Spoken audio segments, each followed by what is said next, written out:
Hi hello ನಮಸ್ತೆ ಎಲ್ಲರಿಗೂ info media ಜಗತ್ತು ಚಾನಲಿನ ಮತ್ತೊಂದು ವಿಡಿಯೋಗೆ ಸ್ವಾಗತ ಸುಸ್ವಾಗತ. ಸ್ನೇಹಿತರೆ, ಎಲ್ಲರೂ ಹೇಗಿದ್ದೀರಾ? ಎಲ್ಲರೂ ಚೆನ್ನಾಗಿದ್ದೀರಾ ಅಂದ್ಕೊಂಡಿದ್ದೀನಿ. ಹೋಪ್ ನಾನು ಕೂಡ ತುಂಬಾ ಚೆನ್ನಾಗಿದ್ದೀನಿ.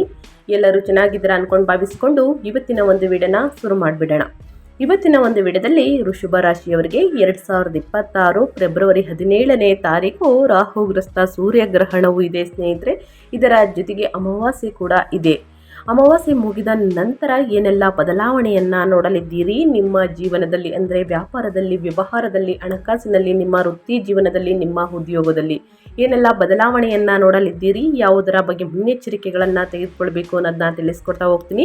ಇದರ ಜೊತೆಗೆ ಸ್ನೇಹಿತರೆ, ರಾಹುಗ್ರಸ್ತ ಸೂರ್ಯಗ್ರಹಣವು ಜ್ಯೋತಿಷ್ಯ ಶಾಸ್ತ್ರದ ಪ್ರಕಾರ ಏನೆಲ್ಲ ಪ್ರಭಾವವನ್ನು ಬೀರಲಿದೆ ಅನ್ನೋದನ್ನ ತಿಳಿಸ್ಕೊಡ್ತೀನಿ. ಆ ವಿಚಾರದ ಬಗ್ಗೆ ಬಹಳಷ್ಟು ಎಚ್ಚರಿಕೆ ವಹಿಸಿ ಸ್ನೇಹಿತರೆ ಈ ದಿನದಿಂದ. ಹಾಗಿದ್ರೆ ರಾಹುಗ್ರಸ್ತ ಸೂರ್ಯಗ್ರಹಣವು ಜ್ಯೋತಿಷ್ಯ ಶಾಸ್ತ್ರದ ಪ್ರಕಾರ ಸೂರ್ಯ ಮತ್ತು ರಾಹು ಸ್ನೇಹಿತರೆ ಒಂದೇ ರಾಶಿಯಲ್ಲಿ ಸೇರಿದಾಗ ಉಂಟಾಗುತ್ತದೆ. ಇದು ಆರೋಗ್ಯ ಸಮಸ್ಯೆಗಳು, ವೃತ್ತಿ ಜೀವನದಲ್ಲಿ ಅಸ್ಥಿರತೆ, ಹಣಕಾಸಿನ ತೊಂದರೆ ಮತ್ತು ಆತ್ಮವಿಶ್ವಾಸದ ಕೊರತೆಯನ್ನು ಉಂಟು ಮಾಡಬಹುದು. 2026ರ ಗ್ರಹಣವು ಮೇಷ ರಾಶಿಯವರಿಗೆ, ವೃಷಭ ರಾಶಿಯವರಿಗೆ ಆರ್ಥಿಕ ಲಾಭ ತಂದರೆ ಕೆಲವು ರಾಶಿಗಳಿಗೆ ಮಾನಸಿಕ ಒತ್ತಡ ಮತ್ತು ಅನಗತ್ಯ ಖರ್ಚುಗಳನ್ನು ತರಬಹುದು. ಹಾಗಿದ್ರೆ ಮೇಷರಾಶಿಯವರು, ವೃಷಭ ರಾಶಿಯವರು ಯಾವುದರ ಬಗ್ಗೆ ಎಚ್ಚರಿಕೆ ವಹಿಸಬೇಕು ಅನ್ನೋದನ್ನ ಮೇಷರಾಶಿಯವರ ಬಗ್ಗೆ ಹಳೆ ವಿಡಿಯೋದಲ್ಲಿ ತಿಳಿಸ್ಕೊಟ್ಟಿದ್ದೀನಿ. ಈಗ ವೃಷಭ ರಾಶಿಯವರ ಬಗ್ಗೆ ತಿಳಿಸ್ಕೊಡೋದಾದರೆ ಯಾವುದರ ಬಗ್ಗೆ ಎಚ್ಚರಿಕೆ ವಹಿಸಬೇಕು, ಏನೆಲ್ಲ ಅದೃಷ್ಟದ ಫಲಗಳನ್ನು ಗಳಿಸಲಿದ್ದೀರಿ ಅನ್ನೋದನ್ನ ಒಟ್ಟಾರೆಯಾಗಿ ತಿಳಿಸ್ಕೊಡ್ತೀನಿ. ಇದನ್ನೆಲ್ಲ ಕಂಪ್ಲೀಟಾಗಿ ತಿಳ್ಕೋಬೇಕು ಅಂದರೆ ಎಲ್ಲೂ ಕೂಡ ವಿಡಿಯೋನ ಸ್ಕಿಪ್ ಮಾಡಬಾರ್ದು. ಅಂದರೆ ವಿಡಿಯೋನ ಕಟ್ ಮಾಡಿ ಓಡಿಸ್ಕೊಂಡು ಹೋಗಿ ನೋಡಿದ್ರೆ ಫುಲ್ ಇನ್ಫಾರ್ಮೇಷನ್ ಅರ್ಥ ಆಗಲ್ಲ. ಸೊ ಹಾಗಾಗಿ ಎಲ್ಲ ವಿಡಿಯೋದಲ್ಲೂ ತಿಳಿಸ್ತಾ ಇರ್ತೀನಿ. ಮೊದಲಿಂದ ಕೊನೆ ತನಕ ವಿಡಿಯೋನ ವಾಚ್ ಮಾಡಿ. ವಿಡಿಯೋದಲ್ಲಿ ಒಳ್ಳೆ ಮಾಹಿತಿ ಸಿಕ್ಕಿದ್ದಲ್ಲಿ ತಪ್ಪದೆ ವಿಡಿಯೋಗೊಂದು ಲೈಕ್ ಕೊಟ್ಟು, ಇನ್ನೂ ನನ್ನ ಚಾನಲ್ನ ಸಬ್ಸ್ಕ್ರೈಬ್ ಮಾಡ್ಕೊಳ್ದೇ ನೋಡ್ತಿದ್ರೆ ಇನ್ಫಾ ಮೀಡಿಯಾಗೆ ಸಬ್ಸ್ಕ್ರೈಬ್ ಆಗಿ ನಿಮ್ಮ ಅಭಿಪ್ರಾಯಗಳನ್ನು ಕಮೆಂಟ್ ಬಾಕ್ಸಲ್ಲಿ ತಿಳಿಸಬಹುದು. ಯಾರೆಲ್ಲ ಸಬ್ಸ್ಕ್ರೈಬ್ ಮಾಡಿಕೊಂಡು ಪ್ರತಿನಿತ್ಯ ವಿಡಿಯೋ ವಾಚ್ ಮಾಡ್ತಿದ್ರಾ ಅಂಥವರಿಗೆ ಥ್ಯಾಂಕ್ ಯು ಸೋ ಮಚ್ ಅಂತ ಹೇಳ್ತಾ, ನಿಮಗೂ ಮತ್ತು ನಿಮ್ಮ ಕುಟುಂಬಕ್ಕೆ ತುಂಬಾ ಒಳ್ಳೆಯದಾಗಲಿ ಸ್ನೇಹಿತರೆ. ಶನಿದೇವರ ಆಶೀರ್ವಾದ ಸಿಗಲಿ ಅಂತ ಹೇಳ್ತಾ ವಿಡಿಯೋದ ಕಡೆ ಗಮನ ಕೊಡ್ತಾ ಹೋಗೋಣ. ರಾಹುಗ್ರಸ್ತ ಸೂರ್ಯಗ್ರಹಣ ಪ್ರಮುಖ ಪ್ರಭಾವಗಳನ್ನು ಬೀರಲಿದೆ. ಯಾವ ರೀತಿ ಅಂದರೆ ಆರೋಗ್ಯ ಸಮಸ್ಯೆ, ದೇಹದ ರೋಗ ನಿರೋಧಕ ಶಕ್ತಿ ಕಡಿಮೆ ಆಗಬಹುದು, ಚರ್ಮ ಅಥವಾ ಕಣ್ಣಿನ ಸಮಸ್ಯೆಗಳು ಕಾಣಿಸಿಕೊಳ್ಳಬಹುದು. ಇನ್ನು ಆರ್ಥಿಕ ಮತ್ತು ವೃತ್ತಿ ಜೀವನದ ಬಗ್ಗೆ ಹೇಳೋದಾದರೆ ಹಣಕಾಸಿನ ನಷ್ಟ, ಉದ್ಯೋಗದಲ್ಲಿ ಕಿರಿಕಿರಿ, ಆತುರದ ನಿರ್ಧಾರಗಳಿಂದ ತೊಂದರೆಗಳು ಬರಬಹುದು. ಮಾನಸಿಕ ಸ್ಥಿತಿ, ಅನಗತ್ಯ ಭೀತಿ, ಆತಂಕ, ಆತ್ಮವಿಶ್ವಾಸದ ಕೊರತೆ ಮತ್ತು ನಿರ್ಧಾರ ತೆಗೆದುಕೊಳ್ಳುವಲ್ಲಿ ಗೊಂದಲ ಉಂಟಾಗಬಹುದು. ಸಂಬಂಧಗಳು ಅಂದರೆ ಕುಟುಂಬದಲ್ಲಿ ಭಿನ್ನಾಭಿಪ್ರಾಯಗಳು ಮತ್ತು ದಾಂಪತ್ಯದಲ್ಲಿ ಕಹಿ ಉಂಟಾಗಬಹುದು. ಪರಿಹಾರವನ್ನು ತಿಳಿಸ್ಕೊಡ್ತೀನಿ. ಗ್ರಹಣದ ಸಮಯದಲ್ಲಿ ಮತ್ತು ಅಮಾವಾಸ್ಯೆಯ ಸಮಯದಲ್ಲಿ ಈ ಪರಿಹಾರವನ್ನು ತಪ್ಪದೇ ಮಾಡಿ. ನಂತರ ಮುಗಿದ ನಂತರ ಅಂದರೆ ಗ್ರಹಣ ಮುಗಿದ ನಂತರ ವೃಷಭ ರಾಶಿಯವರಿಗೆ ಏನೆಲ್ಲ ಅದೃಷ್ಟ ಕುಲಾಯಿಸಲಿದೆ, ಯಾವುದರ ಬಗ್ಗೆ ಎಚ್ಚರಿಕೆ ವಹಿಸಬೇಕು ಅನ್ನೋದು ಕೂಡ ತಿಳಿಸ್ಕೊಡ್ತೀನಿ. ಗ್ರಹಣದ ಸಮಯದಲ್ಲಿ ಆಹಾರ ಸೇವಿಸುವುದು ಮತ್ತು ಗರ್ಭಿಣಿಯರು ಮನೆಯಿಂದ ಹೊರಬರದೇ ಇರುವುದು ಸೂಕ್ತ. ಮಂತ್ರ ಜಪ, ಸೂರ್ಯ ನಮಸ್ಕಾರ ಮತ್ತು ದಾನ ಮಾಡುವುದರಿಂದ ಗ್ರಹಣ ದೋಷ ಕಡಿಮೆಯಾಗಲಿದೆ. ಆಹಾರದ ಮೇಲೆ ತುಳಸಿ ಎಲೆಗಳನ್ನು ಹಾಕಿಡುವುದು ಅಶುಭ ಪರಿಣಾಮಗಳನ್ನು ಕಡಿಮೆ ಮಾಡುತ್ತದೆ ಸ್ನೇಹಿತರೆ. ಇದರ ಬಗ್ಗೆ ಒಂದು ಎಚ್ಚರಿಕೆ ಇರಲಿ. ಸಾಕಷ್ಟು ಬದಲಾವಣೆಯನ್ನು ನೀವೇ ನೋಡಲಿದ್ದೀರಿ ಅಂತಲೇ ಹೇಳಬಹುದು. ಇನ್ನು ಅದೇ ರೀತಿ ಸ್ನೇಹಿತರೆ, ಏನೆಲ್ಲ ಬದಲಾವಣೆಯನ್ನು ವೃಷಭ ರಾಶಿಯವರು ವ್ಯಾಪಾರ ವ್ಯವಹಾರದಲ್ಲಿ ನೋಡಲಿದ್ದೀರಿ, ಯಾವುದರ ಬಗ್ಗೆ ಮುನ್ನೆಚ್ಚರಿಕೆಗಳನ್ನು ತೆಗೆದುಕೊಳ್ಬೇಕು ಅನ್ನೋದನ್ನ ಇವಾಗ ತಿಳಿಸ್ಕೊಡ್ತಾ ಹೋಗ್ತೀನಿ. ಇವಾಗೆಲ್ಲೂ ಕೂಡ ವಿಡಿಯೋನ ಸ್ಕಿಪ್ ಮಾಡಬಾರ್ದು. ಮೊದಲನೇದಾಗಿ ವೃಷಭ ರಾಶಿಯವರಿಗೆ ಸ್ನೇಹಿತರೆ ಸಾಕಷ್ಟು ಬದಲಾವಣೆ ಅಂತಲೇ ಹೇಳಬಹುದು. ವೃಷಭ ರಾಶಿಯವರಿಗೆ 2026 ಸ್ನೇಹಿತರೆ ಫೆಬ್ರವರಿ ತಿಂಗಳು ಸಾಕಷ್ಟು ಅನಿರೀಕ್ಷಿತ ಬದಲಾವಣೆಯನ್ನು ಸೂಚಿಸಲಾಗಿದೆ.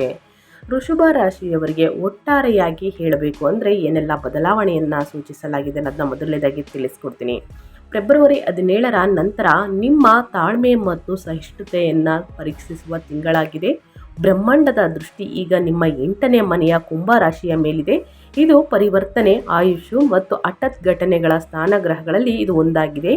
ಜೀವನವು ಅನಿರೀಕ್ಷಿತ ತಿರುವುಗಳನ್ನು ಪಡೆಯಬಹುದು. ಇದು ಕೆಟ್ಟದಲ್ಲದಿದ್ದರೂ ನಿಮ್ಮನ್ನು ಆಶ್ಚರ್ಯಗೊಳಿಸಬಹುದು ಮಾತ್ರ ಖಚಿತ. ಫೆಬ್ರವರಿ 23ರವರೆಗೆ ಮಂಗಳನು 7ನೇ ಮನೆಯಲ್ಲಿ ಉಚ್ಚನಾಗಿರುವುದರಿಂದ ಸಾರ್ವಜನಿಕ ಜೀವನದಲ್ಲಿ ಶಕ್ತಿಯುತವಾಗಿರುವಿರಿ. ಆದರೆ ತಿಂಗಳ ಕೊನೆಯಲ್ಲಿ ಮಂಗಳನು ರಾಹುವಿನೊಂದಿಗೆ ಸೇರುವುದು ಉದ್ವೇಗಕ್ಕೆ ಕಾರಣವಾಗಬಹುದು. ಈ ಸಮಯವು ಹೊಸ ಸಾಹಸಗಳಿಗಿಂತ ಸಂಶೋಧನೆ ಮತ್ತು ಆತ್ಮಾವಲೋಕನಕ್ಕೆ ಹೆಚ್ಚು ಪೂರಕವಾಗಿದೆ ಸ್ನೇಹಿತರೆ. ಸೊ ಹಾಗಾಗಿ ಸಾಕಷ್ಟು ಬದಲಾವಣೆಯನ್ನು ನೋಡಲಿದ್ದೀರಿ. ಇನ್ನು ಗ್ರಹಗಳ ಸಂಚಾರ ಹೇಗಿರಲಿದೆ ಅಂದರೆ, ಮಂಗಳ 7ನೇ ಮನೆಯಲ್ಲಿ ಉಚ್ಚನ ಸ್ಥಾನದಲ್ಲಿ, ನಂತರ 8ನೇ ಮನೆಗೆ ಸ್ಥಳಾಂತರಗೊಳ್ಳಲಿದ್ದರೆ ಇದು ಯೋಗಕಾರಕ ಅಂತಲೇ ಹೇಳಬಹುದು. ಸಂಬಂಧಗಳಲ್ಲಿ ತೀವ್ರತೆ ಮತ್ತು ಅನಿರೀಕ್ಷಿತ ಅಡೆತಡೆಗಳು ಉಂಟಾಗಲಿದೆ. ಇನ್ನು ಸೂರ್ಯ 7ನೇ ಮನೆಗೆ ನಂತರ 8ನೇ ಮನೆಗೆ ಸ್ಥಳಾಂತರಗೊಂಡು ದಾಂಪತ್ಯದಲ್ಲಿ ಅಹಂಕಾರದ ಘರ್ಷಣೆ ಮತ್ತು ಆರೋಗ್ಯದ ಬಗ್ಗೆ ಎಚ್ಚರಿಕೆ ಇರಲಿ. ಇನ್ನು ಬುಧ 8ನೇ ಮನೆಗೆ ಕುಂಭದಲ್ಲಿ ಒಳನೋಟ, ಸಂಶೋಧನೆ ಮತ್ತು ತೆರಿಗೆ ವಿಷಯಗಳ ಬಗ್ಗೆ ಎಚ್ಚರಿಕೆ ಇರಲಿ. ಇನ್ನು ಗುರು 12ನೇ ಮನೆಯಲ್ಲಿ ಮಿಥುನದಲ್ಲಿ ಖರ್ಚುಗಳು, ಆಧ್ಯಾತ್ಮ ಮತ್ತು ವಿದೇಶಿ ಸಂಪರ್ಕ. ಇನ್ನು ರಾಹು 8ನೇ ಮನೆಯಲ್ಲಿ ಕುಂಭದಲ್ಲಿ ಅನಿರೀಕ್ಷಿತ ಘಟನೆಗಳು, ಆತಂಕ, ರಹಸ್ಯ ಆತಂಕ ಅಂತಲೇ ಹೇಳಬಹುದು. ಇದು ಗ್ರಹಗಳ ಸ್ಥಾನ ಬದಲಾವಣೆ, ಗ್ರಹಗಳ ಸಂಚಾರ, ಗ್ರಹಗಳ ಪ್ರಭಾವ ಈ ರೀತಿ ಇರಲಿದೆ ಅನ್ನೋದನ್ನ ಒಟ್ಟಾರೆಯಾಗಿ ತಿಳಿಸ್ಕೊಟ್ಟಿದ್ದೀನಿ. ಇನ್ನು ಒಂದೊಂದಾಗಿ ಹೇಳೋದಾದರೆ, ವೃತ್ತಿ ಮತ್ತು ವ್ಯವಹಾರದ ಬಗ್ಗೆ ಏನೆಲ್ಲ ಬದಲಾವಣೆಯನ್ನು ಸೂಚಿಸಲಾಗಿದೆ, ಯಾವುದರ ಬಗ್ಗೆ ಮುನ್ನೆಚ್ಚರಿಕೆಗಳನ್ನು ತೆಗೆದುಕೊಳ್ಬೇಕು ಅನ್ನೋದನ್ನ ನೋಡ್ತಾ ಹೋಗೋಣ. ಫೆಬ್ರವರಿ 17ರ ನಂತರ ವಾರಗಳು ಸ್ನೇಹಿತರೆ, ಅಂದರೆ 4ನೇ ವಾರದಿಂದ ಅನ್ಕೋತೀನಿ, ವ್ಯವಹಾರಕ್ಕೆ ಪೂರಕವಾಗಿದೆ. 7ನೇ ಮನೆಯ ಉಚ್ಚ ಮಂಗಳನು ಒಪ್ಪಂದ ಮತ್ತು ಮಾತುಕತೆಗಳಲ್ಲಿ ನಿಮಗೆ ಹೆಚ್ಚಿನ ಬಲ ನೀಡಲಿದ್ದಾನೆ. ಪಾಲುದಾರಿಕೆ ವ್ಯವಹಾರದಲ್ಲಿ ಇರುವವರು ವೇಗವಾಗಿ ಬೆಳೆಯುವರು. ಆದರೆ 7ನೇ ಮನೆಯಲ್ಲಿ ಸೂರ್ಯನು ಇರುವುದರಿಂದ ಪಾಲುದಾರರೊಂದಿಗೆ ಅಥವಾ ಗ್ರಾಹಕರೊಂದಿಗೆ ಅಹಂಕಾರದ ಘರ್ಷಣೆವಾಗದಂತೆ ನೋಡಿಕೊಳ್ಳಿ ಸ್ನೇಹಿತರೆ. ಸಂಘರ್ಷವಾಗದಂತೆ ನೋಡ್ಕೊಳ್ಳಿ ಅಂತ ತಿಳಿಸ್ಕೊಡ್ತಾ ಇದ್ದೀನಿ. ಗ್ರಹಗಳು 8ನೇ ಮನೆಗೆ ಸ್ಥಳಾಂತರಗೊಳ್ಳುತ್ತಿದ್ದಂತೆ ಕೆಲಸದ ವಾತಾವರಣವು ಸ್ವಲ್ಪ ಕಠಿಣವಾಗಬಹುದು. ಕಚೇರಿ, ರಾಜಕೀಯ ಅಥವಾ ಗುಪ್ತ ವಿರೋಧಗಳು ಎದುರಾಗಬಹುದು. ಅಂದುಕೊಂಡ ಕೆಲಸಗಳು ಸಮಯಕ್ಕೆ ಸರಿಯಾಗಿ ಪೂರ್ಣಗೊಳ್ಳದಿರಬಹುದು. ಆದರೆ ಸಂಶೋಧನೆ, ವಿಮೆ, ಆಡಿಟಿಂಗ್ ಅಥವಾ ಜ್ಯೋತಿಷ್ಯದಂತಹ ಗುಪ್ತ ವಿದ್ಯೆಗಳ ಕ್ಷೇತ್ರದಲ್ಲಿದ್ದವರಿಗೆ ಇದು ಅದ್ಭುತ ಸಮಯ. ರಹಸ್ಯ ಮಾಹಿತಿಯನ್ನು ಹೊರತೆಗೆಯುವಂಥ ಕೆಲಸದಲ್ಲಿ ನೀವು ಯಶಸ್ವಿಯಾಗಲಿದ್ದೀರಿ ಸ್ನೇಹಿತರೆ. ಸೊ ಹಾಗಾಗಿ ಸಾಕಷ್ಟು ಬದಲಾವಣೆಯನ್ನು ಸೂಚಿಸಲಾಗಿದೆ ಅಂತಲೇ ಹೇಳಬಹುದು. ಇನ್ನು ಆರ್ಥಿಕತೆ ಮತ್ತು ಹಣಕಾಸಿನ ಬಗ್ಗೆ ಹೇಳೋದಾದರೆ, ಅಮಾವಾಸ್ಯೆ ಮುಗಿದ ನಂತರ ಮತ್ತು ಸೂರ್ಯಗ್ರಹಣ ಮುಗಿದ ನಂತರ ಏನೆಲ್ಲ ಬದಲಾವಣೆಯನ್ನು ನೋಡಲಿದ್ದೀರಿ ಅನ್ನೋದನ್ನ ತಿಳಿಸ್ಕೊಡೋದಾದರೆ, ಆರ್ಥಿಕವಾಗಿ ಇದು ಏರಿಳಿತ ತಿಂಗಳು ಅಂತಲೇ ಮೊದಲೇ ತಿಳಿಸ್ಕೊಟ್ಟಿದ್ದೀನಿ.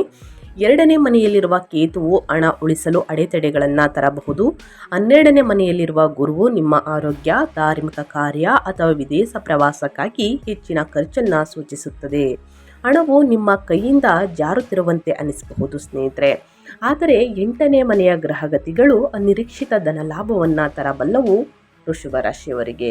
ವಿಮೆಯ ಹಣ, ಪಿತ್ರಾರ್ಜಿತ ಆಸ್ತಿ ಅಥವಾ ಹಳೆಯ ಪಾಲಿಸಿಗಳ ಮುಕ್ತಾಯದ ಮೂಲಕ ಹಣ ಬರುವಂತಹ ಸಾಧ್ಯತೆ ಇದೆ. ಷೇರು ಮಾರುಕಟ್ಟೆಯಲ್ಲಿ ಹೂಡಿಕೆ ಮಾಡುವಾಗ ಎಚ್ಚರವಿರಲಿ.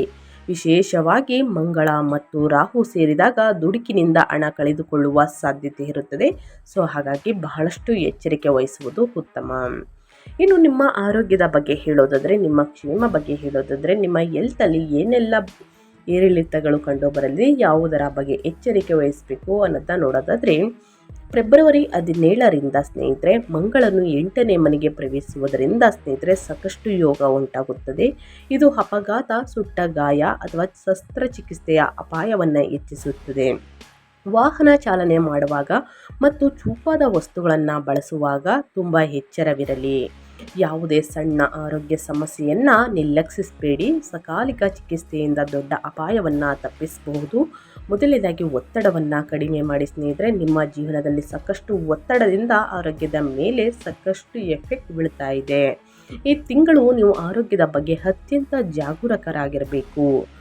ಅಮಾವಾಸ್ಯೆ ಮತ್ತು ಸೂರ್ಯಗ್ರಹಣ ಮುಗಿದ ನಂತರ 8ನೇ ಮನೆಯು ದೀರ್ಘಕಾಲದ ಕಾಯಿಲೆಗಳ ಸ್ಥಾನ ಅಂತಲೇ ಹೇಳಬಹುದು.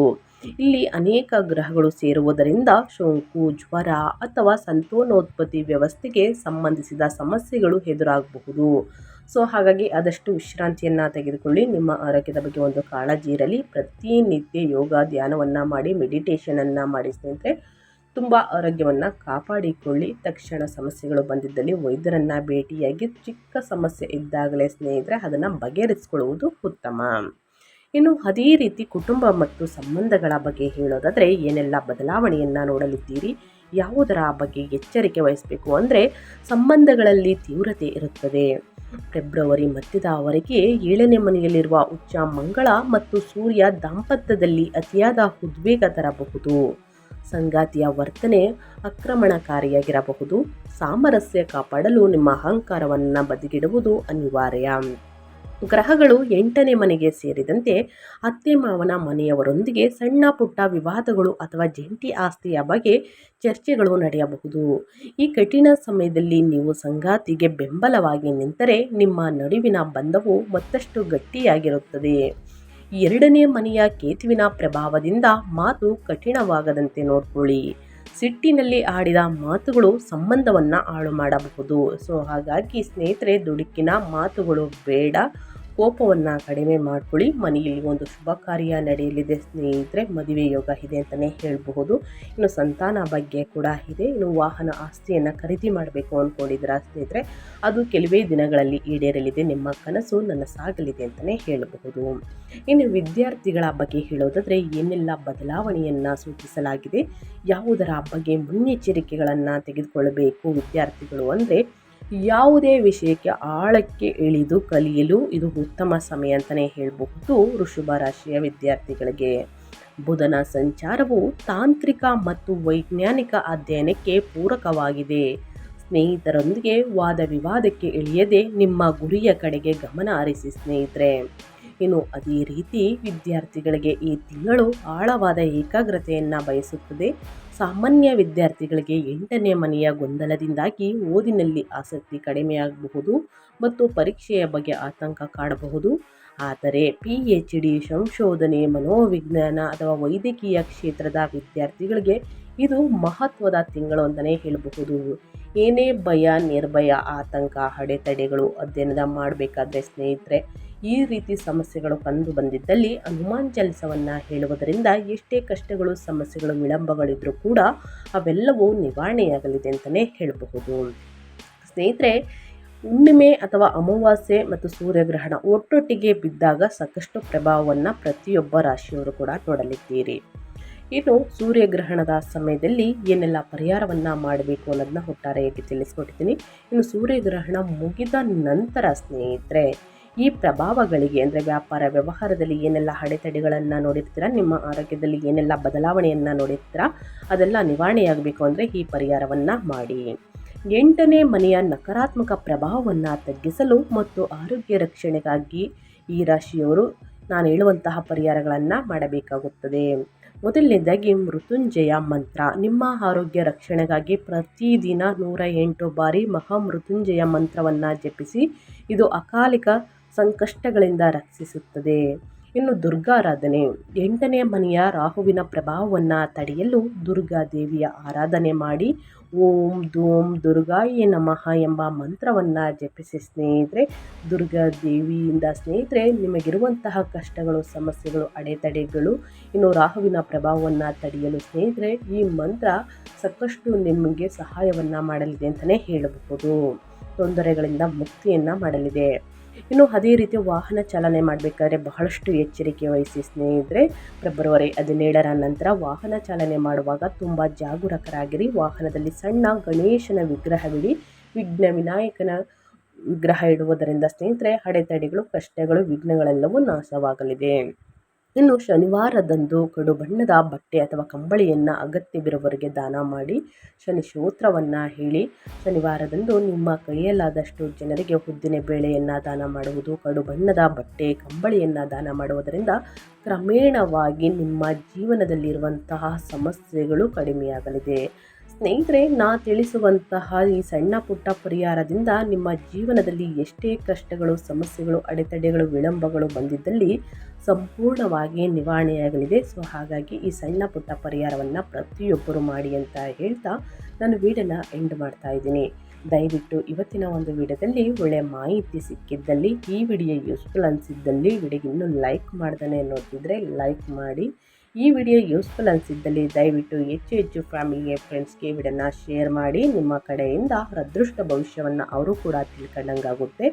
ಯಾರೆಲ್ಲ ಸಬ್ಸ್ಕ್ರೈಬ್ ಮಾಡಿಕೊಂಡು ಪ್ರತಿನಿತ್ಯ ವಿಡಿಯೋ ವಾಚ್ ಮಾಡ್ತಿದ್ದೀರಾ ಅಂಥವರಿಗೆ ಥ್ಯಾಂಕ್ ಯು ಸೋ ಮಚ್ ಅಂತ ಹೇಳ್ತಾ ಓಂ ನಮಃ ಶಿವಾಯ, ಓಂ ನಮಃ ಶನೀಶ್ವರಾಯ ನಮಃ ಅಂತ ಕಮೆಂಟ್ ಮಾಡಿ. ಶನಿದೇವರ ಅನುಗ್ರಹದಿಂದ ನಿಮ್ಮ ಜೀವನದಲ್ಲಿ ಎಷ್ಟೇ ಕಷ್ಟಗಳು ಸಮಸ್ಯೆಗಳು ಇದ್ದಲ್ಲಿ ಎಲ್ಲವೂ ಕೂಡ ನಿವಾರಣೆಯಾಗಲಿ ಅಂತ ಹೇಳ್ತಾ, ನಿಮಗೂ ಮತ್ತು ನಿಮ್ಮ ಕುಟುಂಬಕ್ಕೆ ತುಂಬಾ ಒಳ್ಳೆಯದಾಗಲಿ. ಮತ್ತೊಂದು ವಿಡಿಯೋ ಜೊತೆ ಮತ್ತೊಂದು ಹೊಸ ಭವಿಷ್ಯದಲ್ಲಿ ಹೊಸ ಅಪ್ಡೇಟಲ್ಲಿ ಸಿಗ್ತೀನಿ. Thank you for watching.